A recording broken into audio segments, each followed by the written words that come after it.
आज के सत्र में देख रहे हैं कि मेटल वाले स्टॉक्स में भी अच्छा मोमेंटम है। हिंडाल्को देखिए आप, माइनिंग में कोल इंडिया नंबर्स भी इसके आए थे, जेएसडब्ल्यू स्टील, टाटा स्टील, ये सारे के सारे शेयर चल रहे हैं।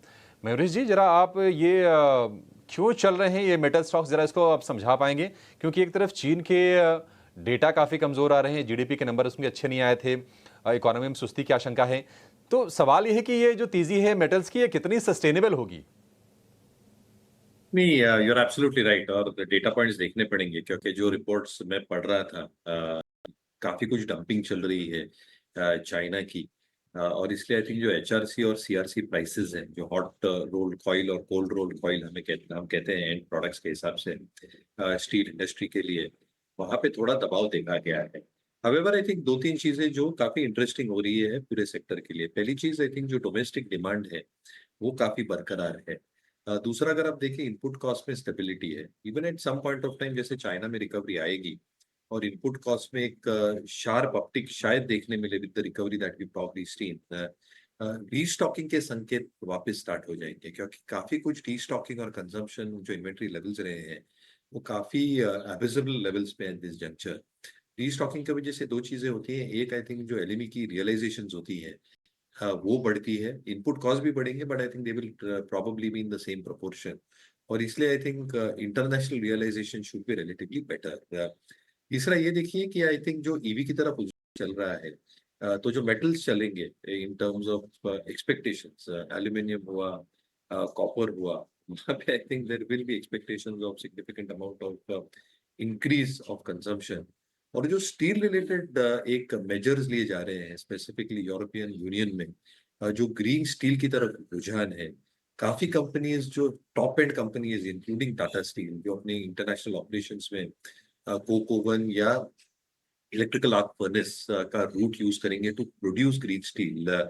काफी companies are probably going for that route as well, क्योंकि अगर आप ये रूट यूज नहीं करते तो in the next few quarters शायद आप एक्सपोर्ट नहीं कर पाएंगे। They will not be allowed to probably get used in construction and real estate itself. तो काफी ट्रांजिशन हो रहा है for the segment as a whole. मेरे हिसाब से I think domestic demand remaining strong will give fillip to the overall numbers. International demand will come back slowly and steadily. और China जैसे वापस आएगा, एक सिग्निफिकेंट ट्रेंड जो हम देख रहे हैं along with the changes that they are making in terms of green steel production, यहाँ पे अच्छा एक रुझान आ सकता है। तो मैंने आपको हिंट दे दी कि जो इलेक्ट्रिकल आर्क फर्नेस मैन्युफैक्चरर्स हैं ये भी शायद फेवर में है। ठीक है, मेटल्स पर ये व्यू। लेकिन आज हम देख रहे हैं कि जो वेल्थ मैनेजमेंट वाली जो कंपनीज है ना, एएमसी वाली, वहाँ पर अच्छी तेज़ी है।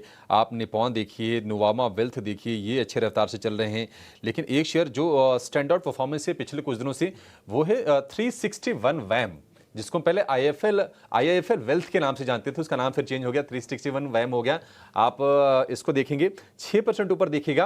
अच्छा प्रशांत जी, नंबर्स बड़े अच्छे आए थे, रिकॉर्ड क्वार्टरली प्रॉफिट्स आए थे, और लगातार ये दूसरी तिमाही थी जब बहुत ही जबरदस्त इन्होंने नतीजे पेश किए थे। शेयर जो है एक झटके में 1000 से 1200 तक का सफर तय किया है। अभी कितनी तेजी बाकी है? चार्ट्स क्या सजेस्ट कर रहे हैं इसके? नाम पहली बार सुन रहा हूँ अभिषेक जी, बट अगर मैं चार्ट को देखूं तो डेफिनेटली स्ट्रेंथ नजर आ रही है। दूसरी बात, वॉल्यूम्स भी डिसेंट नजर आ रहे हैं, बट अब मुझे लग रहा है कि यहाँ पे चेस करके कोई मतलब नहीं है। जिनके पास लॉन्ग्स है उनको मने रहना चाहिए। अगर हम देखें करंटली हम ऑलमोस्ट 1210 1215 के बीच ट्रेड कर रहे हैं, तो आपका ट्रेलिंग स्टॉप लॉस होना चाहिए थोड़ा सा नीचे, यानी 1170 1165। इस लेवल पे अगर आ जाए तो आप ऑलमोस्ट एक अच्छे लेवल पे प्रॉफिट बुक करके नेक्स्ट डिप के लिए वेट कर सकते हो, बट फिलहाल चेस नहीं करना चाहिए।